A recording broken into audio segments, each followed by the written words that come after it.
오늘 우리가 함께 통독하게 되실 사무엘하 18장에서 20장의 내용은 이러합니다. 압살롬이 후세의 모략을 선택함으로써 다윗은 시간적 여유를 얻게 되었고, 후세의 의도와 아이도벨의 예견대로 압살롬의 반역은 실패로 돌아갑니다. 압살롬을 발견해도 죽이지 말고 너그러이 대접하라고 한 다윗의 명령에도 불구하고 다윗의 군사령관인 요압은 압살롬을 죽입니다. 다윗은 승리의 사실에 기뻐하기보다 비록 자신을 반역했던 아들이지만 압살롬이 죽었다는 소식에 마음 아파합니다. 그리고 큰 소리로 울며 매우 슬퍼합니다. 자신의 범죄로 말미암아 일어난 이 모든 일로 인해 다윗이 큰 슬픔에서 쉽게 헤어나오지 못하자 요압은 다윗에게 사사로운 감정은 그만 가라앉히고 왕의 자리로 돌아와 줄 것을 촉구합니다. 그 말을 들은 다윗은 곧 사태 수습에 나섭니다. 다윗이 복귀하자 시므이가 제일 먼저 1,000명이나 되는 자신의 추종 세력을 데리고 와서 함께 엎드리며 살려달라고 애원했습니다. 민족 내에 갈라진 감정의 골을 메우기 위해 다윗은 자신을 저주한 시므이를 용서하고 그들 모두를 자신의 체제 안으로 끌어들입니다. 그러나 나라를 하나로 묶어 강한 나라로 세우려 하는 다윗의 노력에도 불구하고 민족 내의 갈등은 쉽게 사라지지 않습니다. 국가의 위기가 발생하자 유다와 이스라엘 사이에 뿌리 깊은 갈등으로 인한 분쟁이 또다시 일어납니다. 이때 베냐민 사람 세바가 자신의 권력욕을 채우기 위해 지역 갈등을 더욱 부추겨서 유다 출신의 다윗에게 반역합니다. 이 사건은 지파들 간의 감정의 골이 깊게 패여 있음을 단적으로 드러내주는 사건이었습니다. 권력을 차지하기 위해 민족을 분열시켰던 세바는 결국 한 지혜로운 여인에 의해 죽임을 당합니다. 요압이 세바가 숨어든 성읍을 공격하자 한 여인이 주민들을 설득해서 그를 죽인 것입니다. 그로써 세바의 반역은 끝이 납니다. 이러한 내용들을 기억하셔서 통독에 도움이 되시기를 바랍니다. 사무엘하 18장. 다윗은 자기와 함께 있는 백성을 점검하여 보고 그들 위에 천부장들과 백부장들을 세웠다. 다윗은 또 모든 백성을 세 때로 나눈 뒤에 3분의 1은 요압에게 맡기고 또 3분의 1은 수루야의 아들이며 요압의 동생인 아비새에게 맡기고 나머지 3분의 1은 가드 사람 이때에게 맡겼다. 그런 다음에 왕이 온 백성에게 자기도 그들과 함께 싸움터로 나가겠다고 선언하니 온 백성이 외쳤다. 임금님께서 나가시면 안 됩니다. 우리가 도망을 친다 하여도 그들이 우리에게는 마음을 두지 않을 것이며 우리가 절반이나 죽는다 하여도 그들은 우리에게 마음을 두지 않을 것입니다. 임금님은 우리들 10,000명과 다름이 없으십니다. 그러니 임금님은 이제 성 안에 계시면서 우리를 도우시는 것이 더 좋겠습니다. 그러자 왕은 그들의 의견을 따르겠다고 말하고 성문 곁에 서 있으니 온 백성이 100명씩 1000명씩 부대별로 나아갔다. 그때 왕이 요압과 아비새와 이때에게 부탁하였다. 나를 생각해서라도 저 어린 압살롬을 너그럽게 대하여 주시오. 왕이 압살롬을 너그럽게 대하여 달라고 모든 지휘관에게 부탁하는 말을 온 백성이 다 들었다. 다윗의 군대가 이스라엘 사람과 싸우려고 들녘으로 나아가서 에브라임 숲속에서 싸움을 하였다. 거기에서 이스라엘 백성이 다윗의 부하들에게 패하였는데 그들은 그날 거기에서 크게 패하여서 20,000명이나 죽었다. 싸움이 온 땅 사방으로 번져나가자 그날 숲속에서 목숨을 잃은 군인이 칼에 찔려서 죽은 군인보다 더 많았다. 압살롬이 어쩌다가 다윗의 부하들과 마주쳤다. 압살롬은 노새를 타고 있었는데 그 노새가 큰 상수리 나무의 울창한 가지 밑으로 달려갈 때에 그의 머리채가 상수리 나무에 휘감기는 바람에 그는 공중에 매달리고 그가 타고 가던 노새는 빠져나갔다. 어떤 사람이 이것을 보고서 요압에게 알려주었다. 압살롬이 상수리 나무에 매달려 있습니다. 요압이 자기에게 소식을 전하여 준 그 사람에게 물었다. 네가 그를 보았는데도 왜 그를 당장에 쳐서 땅에 쓰러뜨리지 않았느냐? 그랬더라면 내가 너에게 은 10개와 띠 하나를 주었을 것이다. 그 사람이 요압에게 대답하였다. 비록 은 1000개를 달아서 저의 손에 쥐어주신다고 하여도 저는 감히 손을 들어 임금님의 아들을 치지 않을 것입니다. 임금님께서 우리 모두가 듣도록 장군님과 아비새와 이떼에게 누구든지 어린 압살롬을 보호하여 달라고 부탁하셨기 때문입니다. 제가 임금님을 속이고 그의 생명을 해치면 임금님 앞에서는 아무 일도 숨길 수가 없기 때문에 장군님까지도 저에게서 등을 돌릴 것입니다. 그러자 요압은 너하고 이렇게 꾸물거릴 시간이 없다 하고 말한 뒤에 투창 3자루를 손에 들고 가서 아직도 상수리 나무 한가운데 산채로 매달려 있는 압살롬의 심장을 꿰뚫었다. 요압의 무기를 들고 다니는 젊은이 10명도 모두 둘러싸고서 압살롬을 쳐서 죽였다. 그런 다음에 요압이 나팔을 부니 백성이 이스라엘 사람을 뒤쫓다가 돌아왔다. 요압이 백성에게 싸움을 그치게 하였기 때문이다. 그들은 압살롬을 들어다가 숲속의 깊은 구덩이에 집어던지고 그 위에다가 아주 큰 돌무더기를 쌓았다. 온 이스라엘 사람들은 도망하여서 저마다 자기 장막으로 돌아갔다. 평소에 압살롬은 자기의 이름을 후대에 남길 아들이 없다고 생각하여 살아있을 때 이미 자기 비석을 준비하여 세웠는데 그것이 지금 왕의 골짜기에 있다. 압살롬이 그 돌기둥을 자기의 이름을 따라 불렀기 때문에 사람들은 그것을 오늘날까지도 압살롬의 비석이라고 한다. 그때 사독의 아들 아히마아스가 요압에게 말하였다. 제가 임금님에게로 달려가서 주님께서 임금님의 원수에게서 구원하셨다는 이 기쁜 소식을 전하겠습니다. 그러나 요압이 말렸다. 오늘은 아무리 좋은 소식이라도 네가 전하여서는 안 된다. 너는 다른 날 이 좋은 소식을 전하여도 된다. 그러나 오늘은 날이 아니다. 오늘은 임금님의 아들이 죽은 날이다. 그리고는 요압이 에티오피아 사람에게 명령하였다. 네가 가서 본대로 임금님께 아뢰어라. 그러자 그 에티오피아 사람이 요압에게 절을 하고 달려갔다. 사독의 아들 아히마아스가 또다시 요압에게 말하였다. 저에게 무슨 일이 일어나도 좋으니 저도 저 에티오피아 사람과 같이 가서 보고할 수 있도록 허락하여 주십시오. 그러나 요압은 또 말렸다. 아히마아스야, 네가 왜 가려고 하는지 모르겠구나. 네가 가보아야 이 소식으로는 아무 상도 받지 못한다. 아히마아스가 또다시 말하였다. 저에게 무슨 일이 일어나도 좋으니 저도 가겠습니다. 요압이 그에게 말하였다. 그렇다면 더 말리지 않겠다. 아히마아스는 요단 계곡을 지나는 길로 달려서 그 에티오피아 사람을 앞질렀다. 그때 다윗은 두 성문 곧 안문과 바깥문 사이에 앉아 있었는데 파수꾼이 성문의 지붕 위로 올라가서 성벽문에서 멀리 바라보고 있다가 어떤 사람이 혼자 달려오는 것을 보았다. 파수꾼이 큰 소리로 이 사실을 왕에게 알리니 왕은 혼자 오는 사람이면 좋은 소식을 전하는 사람이다 하고 대답하였다. 그 사람이 점점 더 가까이에 이르렀다. 파수꾼이 보니 또 한 사람이 달려오고 있었다. 파수꾼이 큰 소리로 문지기에게 또 한 사람이 달려온다 하고 외치니 왕은 그도 좋은 소식을 전하는 사람이다 하고 말하였다. 파수꾼이 또 알렸다. 제가 보기에 앞서서 오는 사람은 달리는 것이 사독의 아들 아히마아스가 달리는 것과 같습니다. 그러자 왕이 대답하였다. 그는 좋은 사람이니 좋은 소식을 전하러 올 것이다. 아히마아스가 왕에게 가까이 이르러서 평안하시기를 빕니다 하고 인사를 드리며 얼굴이 땅에 닿도록 왕에게 절을 하며 아뢰었다. 높으신 임금님께 반역한 자들을 없애버리시고 임금님께 승리를 안겨주신 임금님의 주 하나님을 찬양합니다. 왕이 그 어린 압살롬도 평안하더냐 하고 물으니 아히마아스는 임금님의 신하 요압이 이 종을 보낼 때에 큰 소동이 있었습니다마는 무슨 일인지는 모르겠습니다.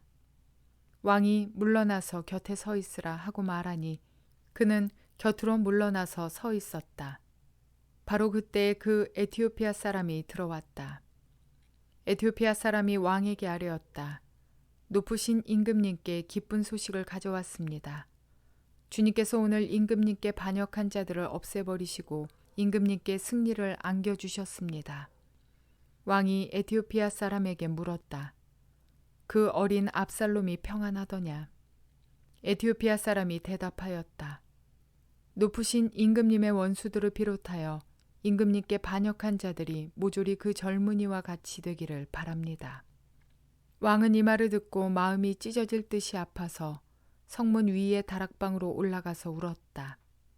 그는 올라갈 때에 내 아들 압살롬아, 내 아들아, 내 아들 압살롬아, 너 대신에 차라리 내가 죽을 것을. 압살롬아, 내 아들아, 내 아들아 하고 울부짖었다. 사무엘하 19장. 왕이 목 놓아 울면서 압살롬의 죽음을 슬퍼하고 있다는 소문이 요압에게 전해졌다. 그래서 모든 군인에게도 그날의 승리가 슬픔으로 바뀌었다.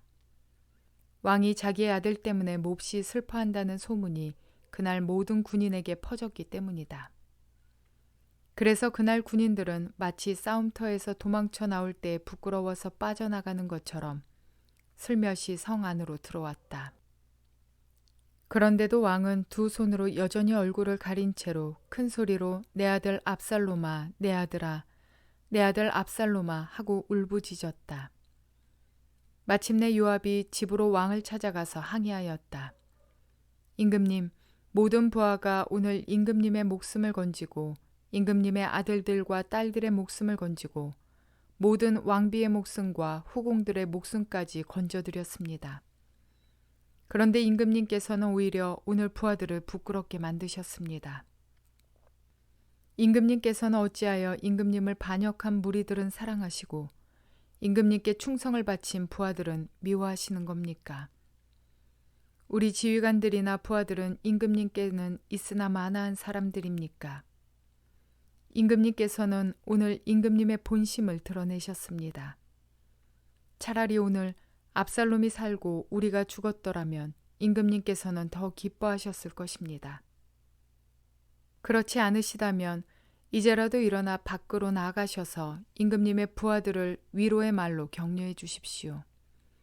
제가 주님의 이름을 걸고 맹세하지만 지금 임금님께서 밖으로 나가지 않으시면 오늘 밤에 한 사람도 임금님 곁에 남아있지 않을 것입니다.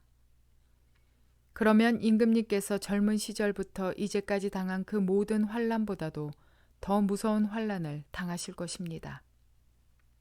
그러자 왕이 일어나서 성문 문루로 나와서 앉았다.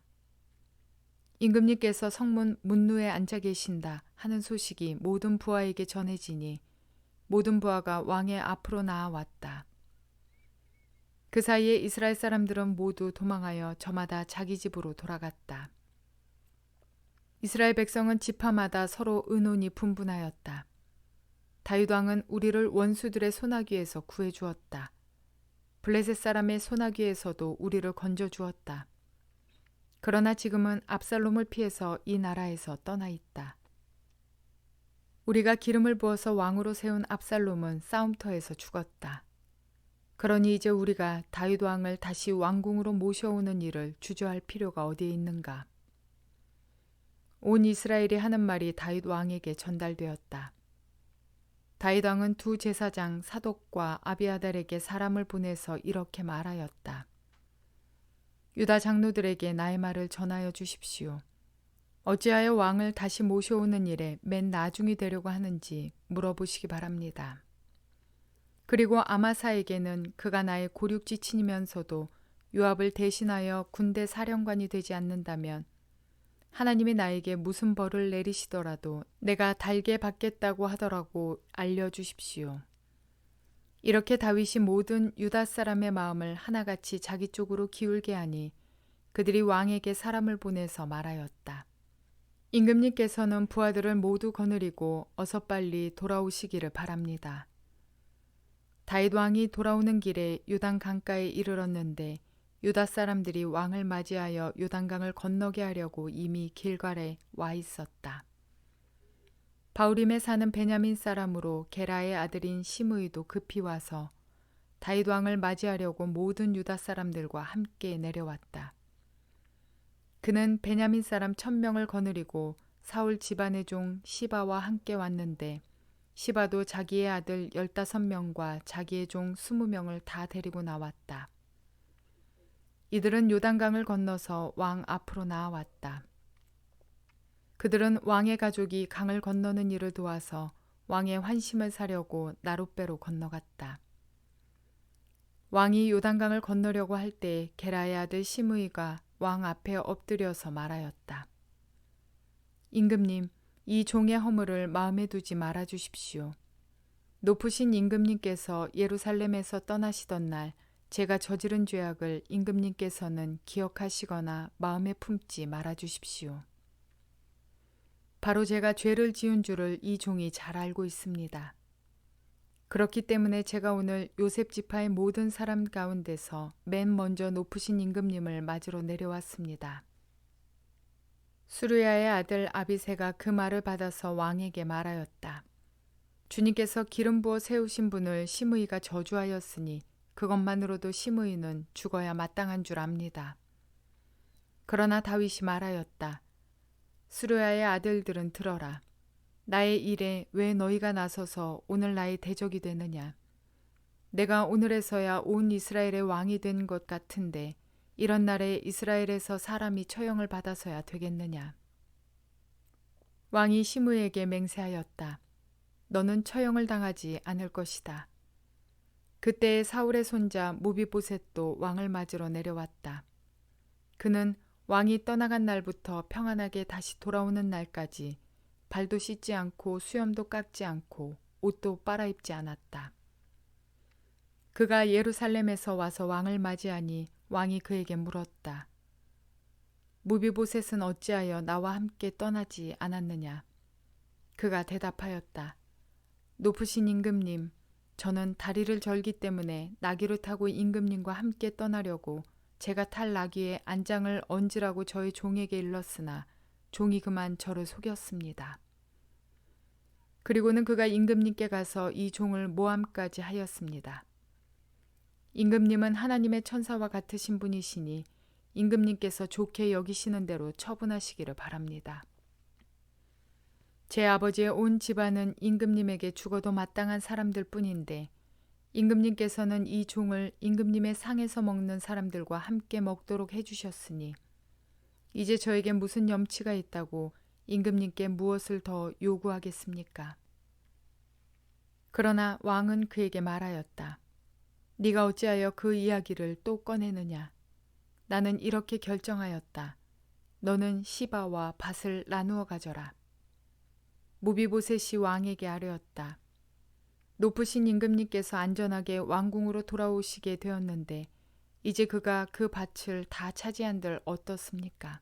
그때 길르앗 사람 바르실레도 로글림에서 내려와서 왕이 요단강을 건너는 일을 도우려고 요단강가에 이르렀다.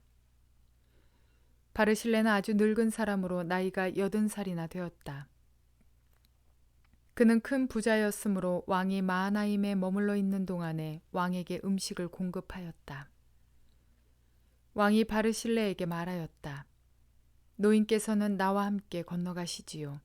나와 같이 가시면 내가 잘 대접하겠습니다. 그러나 바르실레는 왕에게 아뢰었다. 제가 얼마나 더 오래 산다고 임금님과 함께 예루살렘으로 올라가겠습니까? 제 나이가 지금 80입니다. 제가 이 나이에 좋은 것과 나쁜 것을 어떻게 가릴 줄 알겠습니까? 이 종이 무엇을 먹고 무엇을 마신들 그 맛을 알기나 하겠습니까? 노래하는 남녀가 아름다운 노래를 부른들 제가 이 나이에 잘 알아듣기나 하겠습니까? 그러니 이 종이 높으신 임금님께 다시 짐이 되어서야 되겠습니까? 이 종은 임금님을 모시고 요단강을 건너려는 것뿐인데 어찌하여 임금님께서는 이러한 상을 저에게 베푸시려고 하십니까? 부디 이 종을 돌아가게 하셔서 고향 마을에 있는 제 아버지와 어머니의 무덤 곁에서 죽게 하여 주시기를 바랍니다. 그 대신에 이 종의 아들 기맘이 여기에 있으니 그가 높으신 임금님을 따라가게 하시고 임금님께서 바라시는 대로 그에게 잘 대하여 주시기를 바랍니다. 그러자 왕이 약속하였다. 물론 내가 기맘을 데리고 가겠소. 그리고 노인께서 보시기에 만족하도록 내가 그에게 잘 대하여 주겠고 또 나에게 특별히 부탁한 것은 무엇이든지 내가 다 이루어 드리겠소. 드디어 온 백성이 요단강을 건넜고 왕도 건너갔다. 왕이 바르실레에게 입을 맞추고 복을 빌어주니 바르실레가 자기의 고장으로 돌아갔다. 왕이 길갈로 건너갈 때 기맘도 왕을 따라서 건너갔다. 온 유다 백성과 이스라엘 백성의 절반이나 왕을 따라서 요단강을 건너갔다. 그런데 갑자기 온 이스라엘 사람이 왕에게 몰려와서 이렇게 말하였다. 어찌하여 우리의 형제인 유다 사람들이 우리와 의논도 없이 임금님을 몰래 빼돌려 임금님과 임금님의 가족과 다윗 왕의 모든 신하를 모시고 건넜습니까? 그러자 온 유다 사람이 이스라엘 사람에게 대답하였다. 우리가 임금님과 더 가깝기 때문이다. 너희가 이런 일로 그렇게 화를 낼 이유가 무엇이냐? 우리가 임금님께 조금이라도 얻어먹은 것이 있느냐? 임금님이 우리에게 조금이라도 주신 것이 있어서 그러는 줄 아느냐? 그러나 이스라엘 사람은 유다 사람에게 이렇게 말하였다. 우리는 임금님께 요구할 권리가 너희보다 10갑절이나 더 있다. 그런데 어찌하여 너희는 우리를 무시하였느냐? 높으신 임금님을 우리가 다시 모셔와야 되겠다고 맨 먼저 말한 사람이 바로 우리가 아니었느냐? 그래도 유다 사람의 말이 이스라엘 사람의 말보다 더 강경하였다. 사무엘하 20장. 그즈음에 불량배 한 사람이 그곳에 있었는데 그의 이름은 세바였다. 그는 비그리의 아들로서 베냐민 사람이었다. 그는 나팔을 불면서 이렇게 외쳤다. 우리가 다윗에게서 얻을 몫은 아무것도 없다. 우리가 이새의 아들에게서 물려받을 유산은 아무것도 없다. 그러니 이스라엘 사람들아 모두들 자기의 집으로 돌아가자. 이 말을 들은 온 이스라엘 사람은 다윗을 버리고 비그리의 아들 세바를 따라갔다. 그러나 유다 사람은 요단강에서 예루살렘에 이르기까지 줄곧 자기들의 왕을 따랐다. 다윗은 예루살렘의 왕궁으로 돌아온 뒤에 예전에 왕궁을 지키라고 남겨둔 후궁 10명을 붙잡아서 방에 가두고 감시병을 두었다. 왕이 그들에게 먹을 것만 주고 더 이상 그들과 잠자리를 함께하지 않았으므로 그들은 죽을 때까지 갇혀서 생과부로 지냈다. 왕이 아마사에게 명령하였다. 장군은 유다 사람을 사흘 안에 모아 나에게 데려오고 그대도 함께 오시오. 아마사가 유다 사람을 모으러 갔으나 왕이 그에게 정하여 준 기간을 넘겼다. 그래서 다윗은 아비새에게 명령하였다. 이제 비그리의 아들 세바가 압살롬보다도 더 우리를 해롭게 할 것이오. 그러므로 장군은 나의 부하들을 데리고 그를 뒤쫓아가시오. 혹시라도 그가 잘 요새화된 성읍들을 발견하여 그리로 피하면 우리가 찾지 못할까 염려되오. 그래서 요압의 부하들과 그렛 사람과 블렛 사람과 모든 용사가 비그리의 아들 세바를 뒤쫓아가려고 아비새를 따라 예루살렘 밖으로 나갔다. 그들이 기브온의 큰 바위 곁에 이르렀을 때 아마사가 그들의 앞으로 다가왔다. 요압은 군복을 입고 허리에 띠를 띠고 있었는데 거기에는 칼집이 달려있고 그 칼집에는 칼이 들어있었다. 요압이 나아갈 때 칼이 빠져나와 있었다.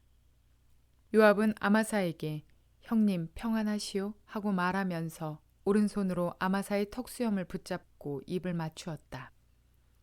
요압이 다른 손으로 칼을 빼어 잡았는데 아마사는 그것을 눈치채지 못하였다.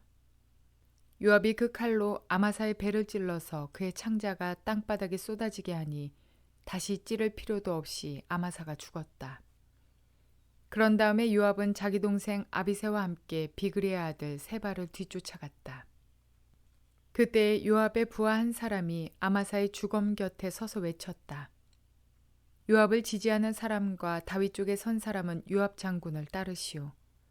그러나 아마사가 큰 길의 한가운데서 피투성이가 되어 있었으므로 지나가는 모든 군인이 멈추어 서는 것을 요압의 부하가 보고 아마사를 큰 길에서 들판으로 치워 놓았다. 그런데도 그의 곁으로 지나가는 군인마다 멈추어 서는 것을 보고 요압의 부하가 아마사의 주검을 옷으로 덮어 놓았다. 그가 큰 길에서 아마사를 치우자 군인들이 모두 요압을 따라서 비그리의 아들 세바를 뒤쫓아갔다. 세바가 모든 이스라엘 지파 가운데로 두루 다니다가 아벨 지역과 벳마아가 지역과 베림의 온 지역까지 이르렀다. 그곳 사람들이 모두 모여서 그의 뒤를 따랐다. 요압을 따르는 군인들은 그곳에 이르러서 벳마아가의 아벨을 포위하고 세바를 치기 시작하였다. 그들이 성읍을 보면서 둔덕을 쌓으니 이 둔덕이 바깥 성읍의 높이만큼 솟아올랐다. 요압을 따르는 모든 군인이 성벽을 무너뜨리려고 부수기 시작하니 그 성읍에서 슬기로운 여인 하나가 이렇게 외쳤다. 제 말을 들어보십시오. 좀 들어보시기 바랍니다. 제가 장군께 드릴 말씀이 있으니 요압 장군께 이리로 가까이 오시라고 말씀을 좀 전하여 주십시오.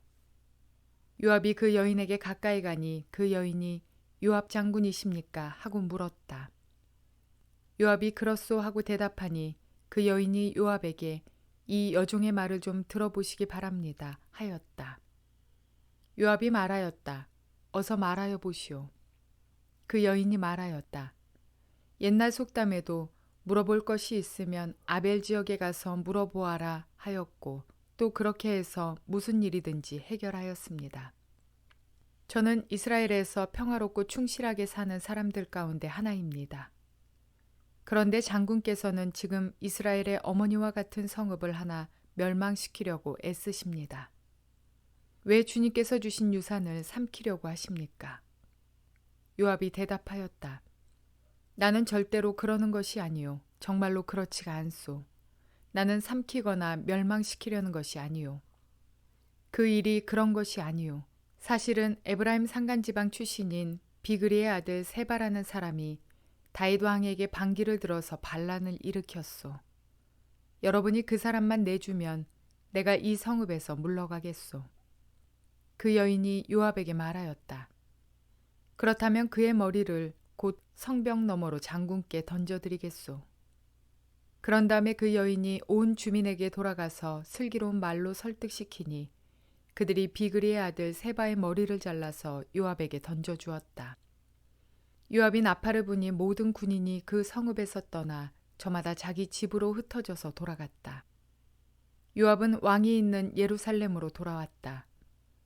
요압은 온 이스라엘의 군대 사령관이 되고 여우야다의 아들 브나야는 그렛 사람과 블렛 사람으로 이루어진 경호원들의 지휘를 맡고 아도니람은 부역 감독관이 되고 아일롯의 아들 여우사밧은 역사 기록관이 되고 스와는 서기관이 되고 사독과 아비아달은 제사장이 되고 야일 사람 이라는 다윗의 제사장이 되었다. 다윗에게 있어서 요압은 매우 좋은 동역자였었습니다. 그러나 그는 화친을 요구하러 온 아브넬을 헤브론으로 데려와서 암살해버리는 것과 마찬가지로 다윗의 의중과는 상관없이 요압이 독단적으로 압살롬을 살해했습니다. 다윗은 압살롬을 보면 너그러이 대하라고 명령까지 했는데 말입니다. 또한 압살롬의 반역을 거치면서 민심이 갈라진 국가 공동체를 다시 하나로 세우기 위해 다윗은 자신의 반대편에 있던 아마사를 자신의 지휘관으로 세우려 합니다. 그러나 요압은 지휘관이라는 직책에 연연하면서 아마사를 죽입니다. 권력을 향한 요압의 욕심이 일으킨 이 사건은 국가의 위기 상황을 수습하려는 다윗의 노력에 방해가 됩니다. 다윗에게 있어 요압은 없어서는 안 될 중요한 사람이기도 했지만 다른 한편으로는 자신을 괴롭게 하는 자이기도 했습니다. 요압의 모습에서 어쩌면 우리는 우리의 모습을 보는 것 같습니다. 다윗을 위한 충성된 종이라 하면서도 자신의 동생을 죽인 아브넬을 용서할 수 없었던, 그래서 국가의 큰 일보다는 복수가 더 중요했던 그의 모습. 그리고 다윗의 뜻과는 상관없이 자신의 판단에 따라서 압살롬이 죽어 마땅하다 생각했던, 또한 그리고 자신의 직책의 욕심으로 내려놓을 수 없는 모습까지 우리 모습 속에서 동일한 요압의 모습이 겹치는 것 같습니다. 하나님의 종이라 고백하면서도 나의 원한, 나의 복수가 중요하고, 하나님이 말씀하셨어도 내 뜻, 내 판단, 내 생각이 앞서고, 심지어 내가 가진 것은 내려놓거나 양보할 수 없는 그 욕심까지도 우리는 요압과 매우 비슷한 모습을 했습니다.